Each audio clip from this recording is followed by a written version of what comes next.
Okay, hello everyone. In today's lecture of mobile computing and communication and computing. So in today's session, we will continue with the GSM architecture part 2. Whereas in the previous session or previous lecture, we have seen the radio subsystem as the one part of the architecture. So in this session, we will see the NSS, that is network subsystem or network switching subsystem, and OSS, that is operating subsystem. So in the last lecture, what we have seen,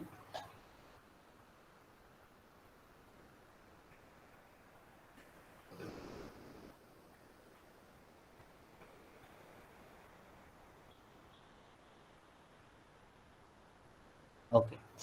So in the last lecture, we have seen till this part, that is we have covered this RSS, what is RSS subsystem. So, and today in the second lecture, that is in the part 2 of architecture, we are going to see the remaining part, that is NSS and OSS. NSS is network switching subsystem, and OSS, that is operating subsystem. Okay, so the first part, that is RSS, was covered in the last lecture, so we'll move. Okay, so the network switching subsystem or network and switching subsystem. So what does this particular part is doing here? So let's see, we are going to see that. So NSS is the heart of entire GSM system. अभी इसका meaning that entire functional working, again I'm repeating, entire functional working of the GSM system is based upon this NSS. Okay, so mainly it consists of switches. Okay, switches we have seen in the computer networks also, so we know what work that the switches are doing. So those can be used in the telephone network also. So switches and the databases are two part are important over here.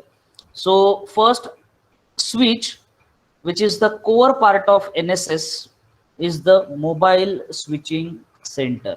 Here you can see it is a mobile switching center, that is MSC. So MSC is nothing but a high performance digital switch which is used in the ISDN networks or ISDN lines. Okay, that is integrated service digital network. The full form of ISDN is integrated services digital network, that is digital telephony network. Okay, so the primary function of these particular switches, that is MSC, is to establish a connection to other MSCs and to BSCs of other MSCs. Okay, again that particular we have seen in the previous architecture also that BSC is one part under which BTS, several BTS and several MS are controlled. Then this particular, like this, several BSCs are controlled by MSC. Okay, so this is particular MSC. Also, it will be get connected with other MSCs too. So other MSC will also have BSCs under which several BTSs are there and mobile stations are there. Okay, so in that way it is there. So for this particular connection, it uses, again you can see here, it uses the interface जिसका नाम है A interface. It uses a interface. Okay, so that is a standardized or standard which is maintained in the GSM system. So it forms the backbone network for the GSM system. Okay, so we have seen in the diagram also, it is mentioned that A interface is used for connection from BSC to MSC. So A interface is the standardized interface which is used for interfacing BSC and MSC. So all GSM service providers that provides us the service, that need to follow all the standards which are there. Okay, so primary role of MSC is to control the BSC in different geographical regions. So one MSC can control several BSCs. Okay, so apart from this main MSC, can what it can do, so there is also, apart from this, another gateway MSC is there, you can see in the diagram also. Apart from this, one more GMSC is there. Okay, that is known as gateway MSC. Okay, so as the name suggests, it is the gateway towards the other telephonic networks like PSTN and ISDN. Okay, so transfer of connection from mobile network to fixed network is done via a gateway MSC. Is done via a gateway MSC. Okay, so apart from that, if you are using the data services in the GSM system, okay, so your packet will be transferred to other networks like X.25 via a internetworking functional unit, जिसको हम IWF कहते हैं. Okay, so that you remember. So again I am repeating. Okay, so the data services that we use in the GSM system, so packets or the packet data will be transferred to other data networks like X.25 via a internetworking functional unit. Okay, so here if you see that all in all, MSC is responsible for handling all signaling information exchange needed for the call setup, that is the connection setup we can say, then end of a call, that is connection release, we always use these terms, and handover of a call, that is from one MSC to another MSC using signaling system protocol SS7. Okay, so SS7 is a signaling system number 7 protocol that is defined in ISDN services, that is defined in ISDN services. So if we talk about this SS7, so it and this particular MSC, work of MSC, so it primarily controls or covers all the aspect required for sending control related information. Okay, that is requesting a service, then alerting the user, then number portability, then supplementary services like forwarding the call. So all these services are covered by the SS7 protocol. Okay, so MSC, so here you can see the features of SS7 are written. So it is number portability, then toll-free numbers, then call forwarding, three-way calling. So it is managed by SS7 basically. Okay, so MSC also performs functions related or required, needed for reverse charging also. Like if you are roaming into a new network, then you may be called or you may be charged for incoming calls also. Again, listen here one thing, that right now we are talking about 2G system. So GSM got 2G we are learning right now. So after that in 3G, 4G, even in the upcoming LTE or voice over LTE or LTE जो terms है, in that you might have seen the different things which are already there, but right now the G part of GSM we are learning, that is for 2G. Okay, so initially if you remember that there were charges for incoming calls also initially, and charges for roaming also. Now for India, if you are moving in any of the state, so roaming is free nowadays, so that is also controlled by MSC. So keep in mind we are learning 2G system. Okay, so apart from that, whatever payment charges or call charges or SMS charges or internet charges, data charges, or information required for that, for calculating all those things, so that is generated by the MSC. Okay, so such information is forwarded to OSS, that is operation and maintenance. Okay, so this information is called as accounting and billing information. So at means what call charges are applied, that for the particular services that you are availing. So that information is generated basically by the MSC.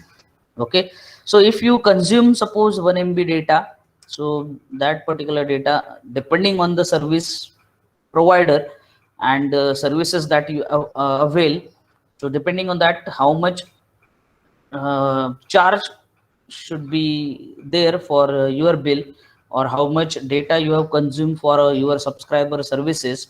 Okay, so all that information is generated by the MSC. So this is the main function of MSC. Okay, then apart from these switches like MSC and GMSC, that is a gateway MSC, so NSS also include certain databases. Okay, so there are primarily two type of databases. You might have seen, if you remember, there are two type of databases that MSC has.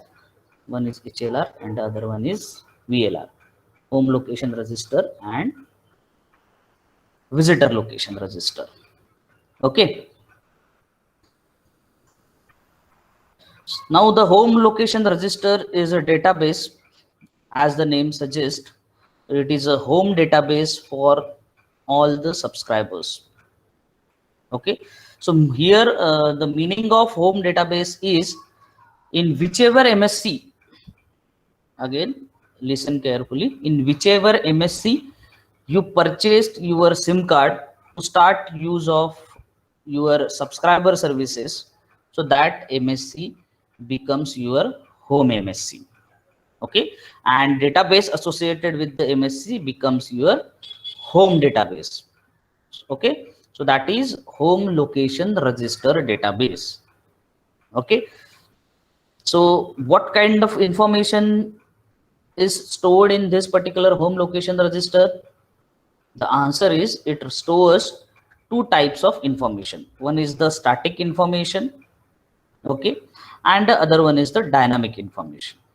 Okay, so when we are talking about the static information, so that static information is a permanent one. That means once you have activated your SIM card, so this information remains there throughout the lifetime in the HLR. Okay, so such information is MSISDN. Such information is MSISDN. That is your mobile subscriber ISDN number. Okay, which is nothing but your phone number. It is 12 digit, including the country code in India, whereas in certain cases it might be more than 12 digits depending on the country code. If country code is of 3 digit, so it might be of 13 digits also. Okay, or more than that. So apart from this number, there are several other numbers like IMSI, that is International Mobile Subscriber Identity. So that is a unique identification number of your SIM card. Okay, so that is the International Mobile Subscriber Identity. Then type of services you have subscribed for. Okay, so type of service you have subscribed for, like internet services like GPRS and others. Just a minute.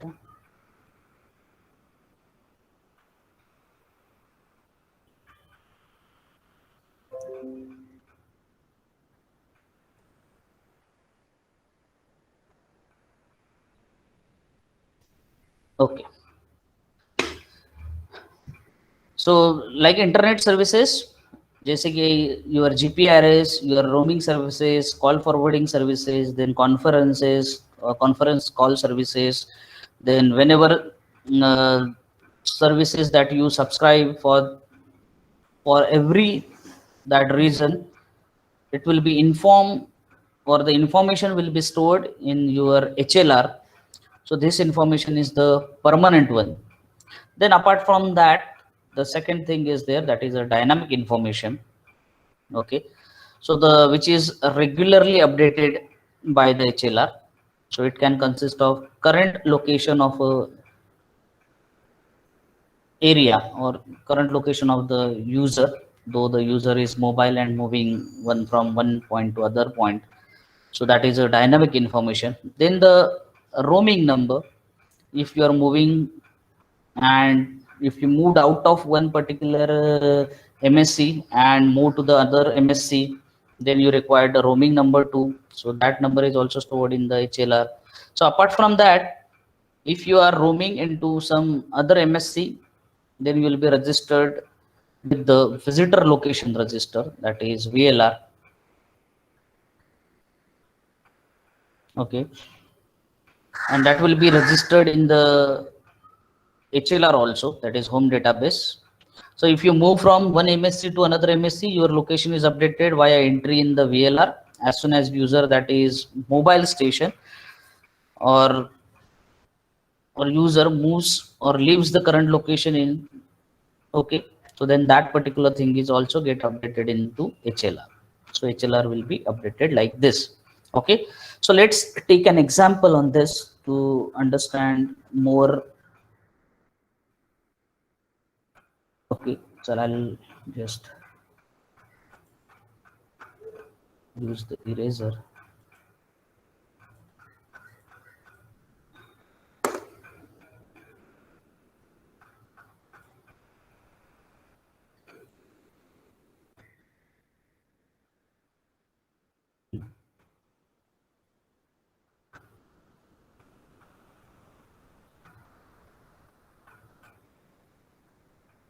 Now I'm drawing something here.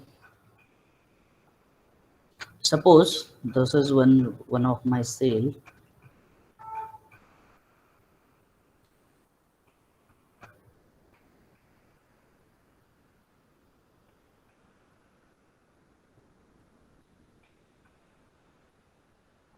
Okay, if suppose this is one of my cell.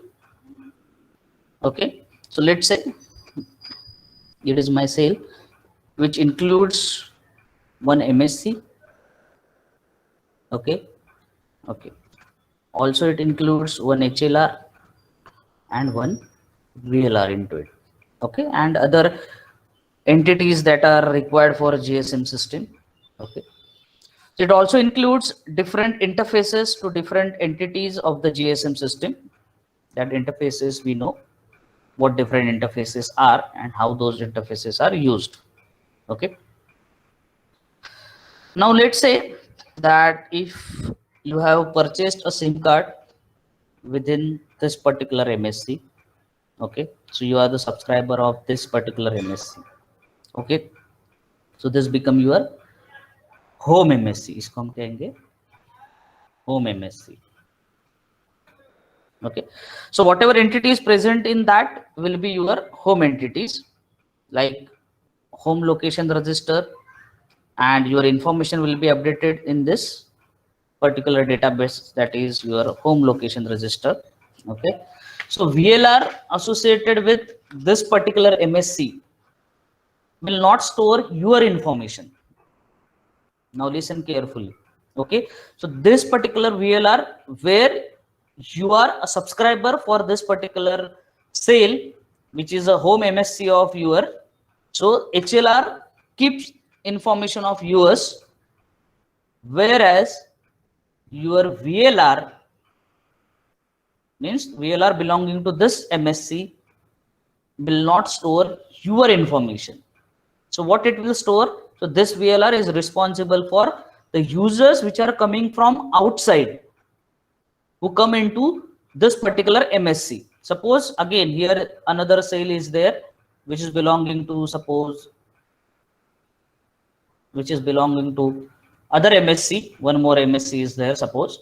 So if the user is moving from this MSC to this MSC, then it will be a foreign user for this particular MSC. So for that, this particular VLR will work. Okay, so this VLR is not for subscriber or the register user within this particular MSC. Okay, this particular MSC. Okay, so whenever you leave the particular MSC, suppose you are the home user of this particular MSC, and if you leave from this particular MSC to other MSC, then you will be the new customer for this particular MSC, and your data will be maintained in this VLR. Okay, So your entry or your information in the HLR, same information will be updated in your HLR too. So that is your dynamic information. So you will be assigned with the MSRN number, that is a roaming number that you will carry, and it will be get registered in another VLR, okay, which is a part of the different cell. Okay, so let's say this is the different cell that we have seen, and this particular VLR is a part of this MSC. Okay, so this VLR will update the information or get the information from the HLR of the previous MSC. Okay, so that is how the information keeps updating, and your location area is getting updated in your HLR. Okay, so now we will see the functions of VLR also. Sorry. We have already seen the functions of HLR. So now what is the role of VLR here? So VLR is nothing but the visitor location register. VLR is nothing but the visitor location register. So it is completely dynamic database. It is completely dynamic database which stores all kinds of important information that is needed for mobile user for its current available location area, which is associated with the particular MSC. Okay, so it is completely for outside users, that you remember the phone number, the IMSI number. Okay, that is IMSI number, then home location register of the outside users will be stored in the VLR once the user is moved out of a particular MSC, and the MSC to which it is visiting in its VLR, these particular things are updated. So HLR is the home address or the home user that is registered users within the particular MSC. So whereas VLR is from the outside users which are not registered with the current MSC.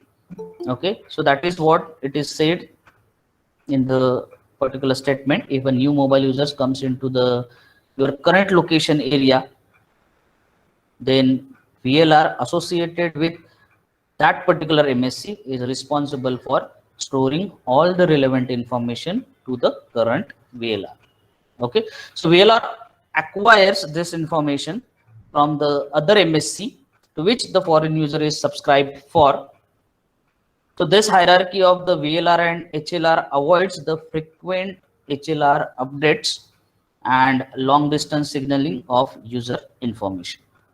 Okay, so if you keep moving between two different MSCs, so HLR should not be updated frequently. Okay, HLR will be updated once when you come back or after certain amount of time, the HLR will be get updated. So continuously it is not getting updated. The contents of VLR will be updated continuously. So some VLR are capable of managing up to suppose 1 million customers. So that is a capacity of handling database of VLR. Okay, so VLR is a dynamic, so it can remove the contents of old users or old customers which are no longer part of current MSC where the VLR is maintained. So they can be completely deleted or new information can be updated quickly. So this is about two types of databases. One is the HLR and other one is the VLR. So while summarizing here, we can say that the HLR is permanent database for storing registered users of a current MSC, and VLR is responsible for storing information of visiting users to a current MSC. Okay, so now then moving on to the next subsystem. That subsystem is nothing but the operations subsystem. Before that, we just looked out to the diagram. Here in the diagram, you can see when we are talking about the NSS, we have started with MSC. We have seen this. We have seen VLR and we have seen HLR. We have seen what is GMSCs and IWFS. Okay. So all these things we have covered. So now we are moving forward, and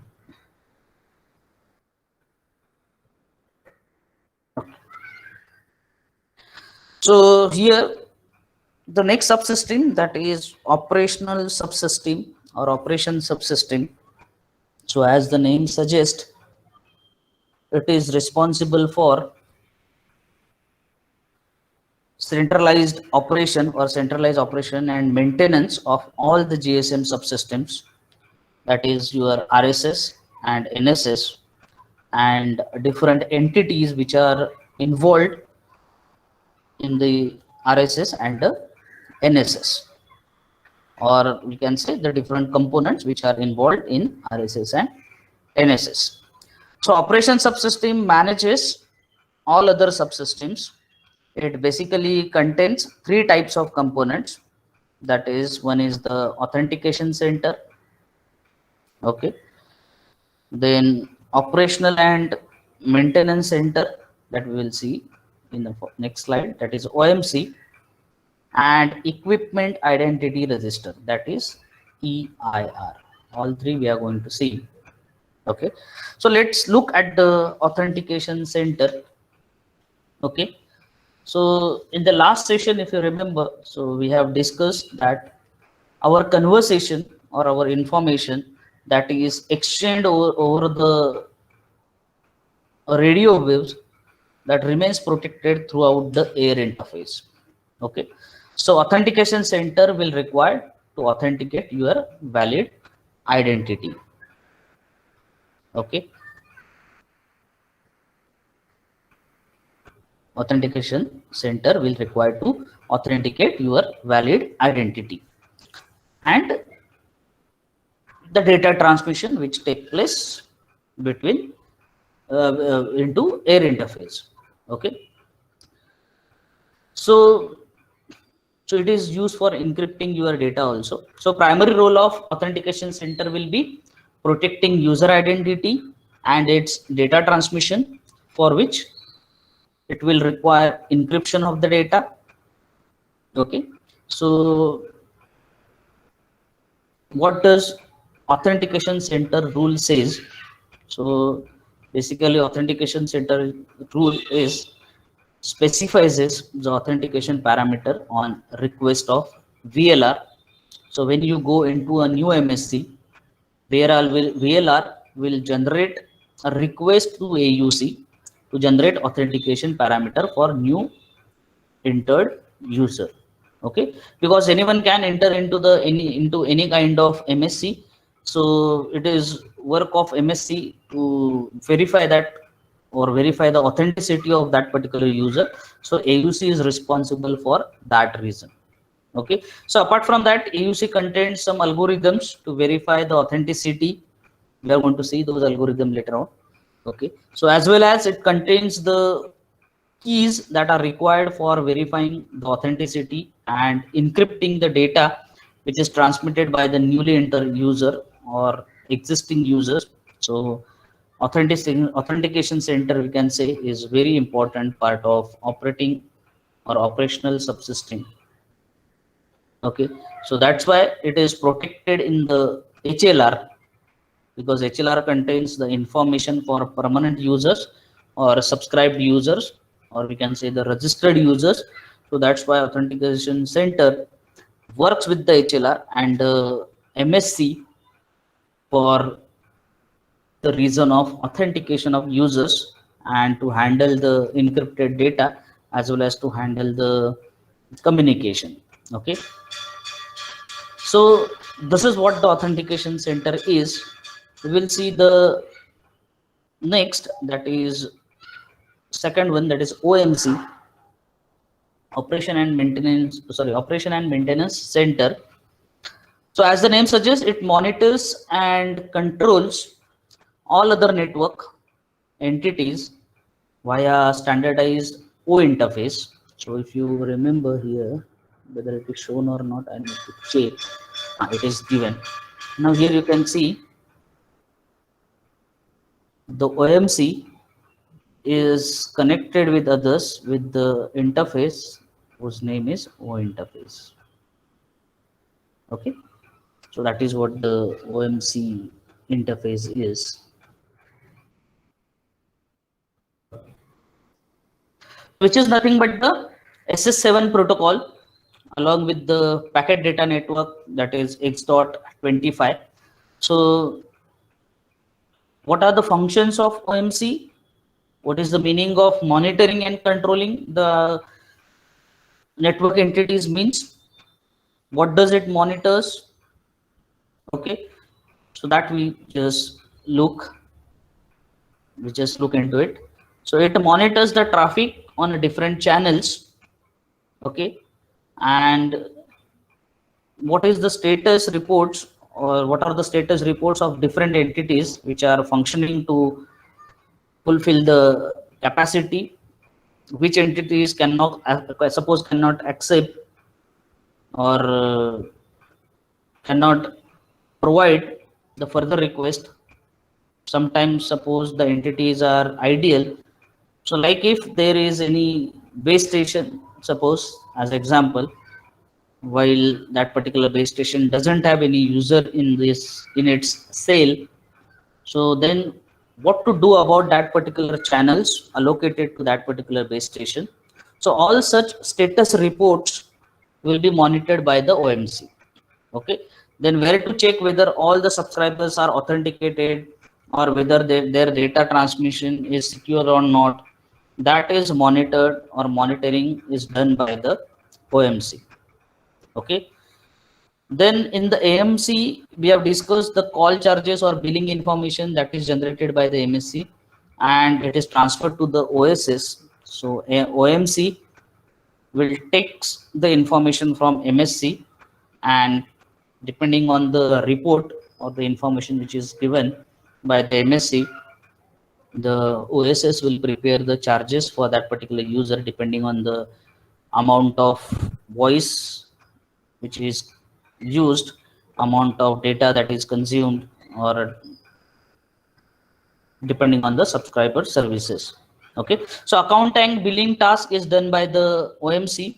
Okay, so final part of this particular operational subsystem is nothing but the EIR. Okay, so EIR, this particular part, it is nothing but the database only. So this type of database is called as equipment identity register, that is short formed as EIR. So as the name suggests, it keeps the identification numbers. EIR, that is equipment identity register. So as the name suggests, it keeps the identification numbers of all the equipments which are local or home to the current MSC.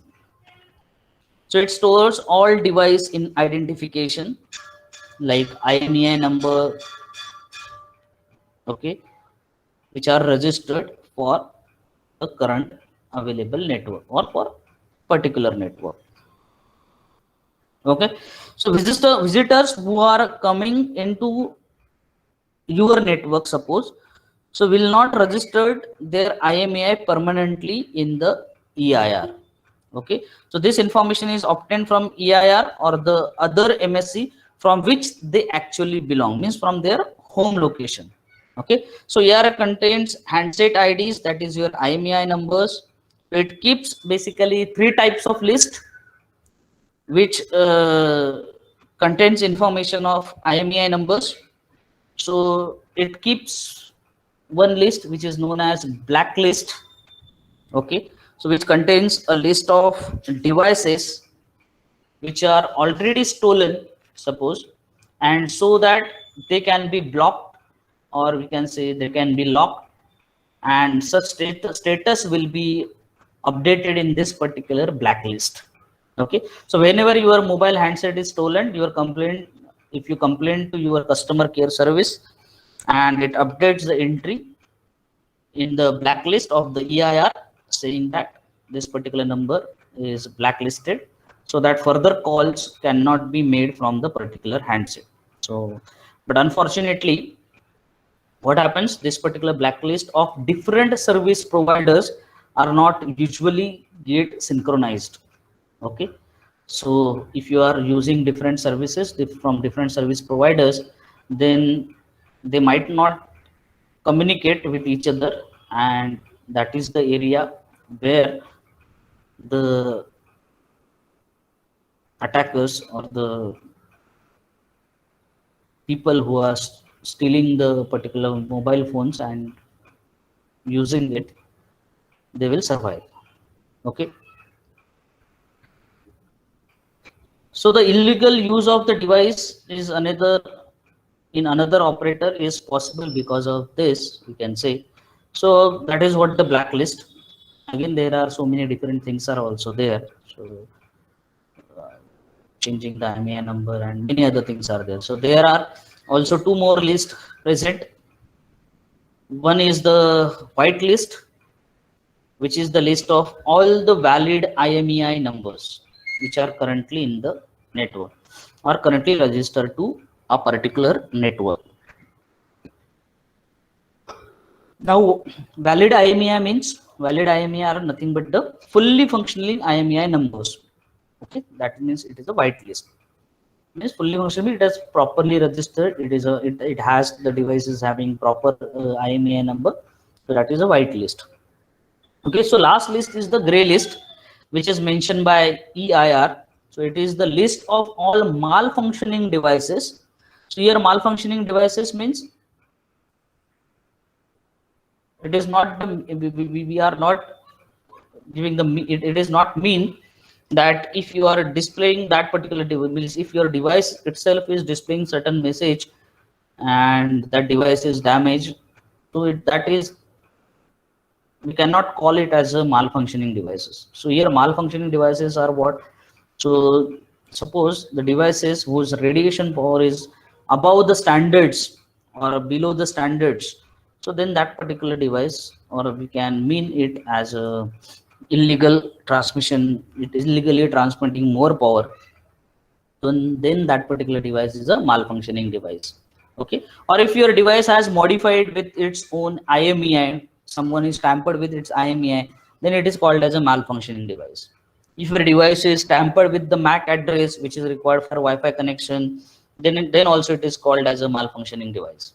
Okay, so list of such malfunctioning devices is kept in a gray list, so user cannot fake its identity very easily. Still, there are certain chances by changing the hardware component of the device. Okay, so that is why every registered user must have the valid IMEI number to fully avail the given services by the GSM service provider. Okay, so that is what the EIR register is. Okay, so this ends with our entire architecture part, which we have seen with the three different types of subsystem. If you remember, one is the RSS. We will revise them one by one. First one is the radio subsystem, which includes or which have BSC, BTS, and MS, that is mobile station. Okay. Now to mention their functionalities or functioning, so we know what BTS is doing, what mobile station is doing, what is the work of MSC or BSC. Sorry, here. After that, we have seen NSS, where we have seen the role of MSC, the role of VLR, HLR, and GMSC that we have seen. And in the operating subsystem,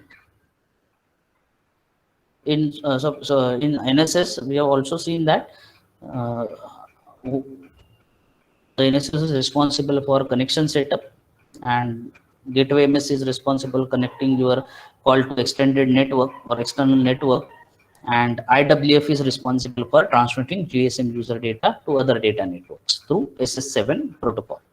Okay, and lastly, there is a operational subsystem we have seen, which consists of database to keep a record of valid IMEI numbers, and then authentication center we have seen, which is responsible for encryption and decryption as well as authenticating the user with the available algorithms with it. And lastly, we have seen OMC, operational management system, which is responsible for managing different entities. Okay, so that is what all about the architecture of GSM. Okay, which provides communication services or radio services to the user, and the particular user as a mobile user can avail the services which are provided by the service provider. Okay, so that is what the architecture we have seen. So that's all for today. In the next session or in the next lecture, we will see the next part of it, where we are going to see the protocol architecture and other things of GSM, which are important part of the particular topic.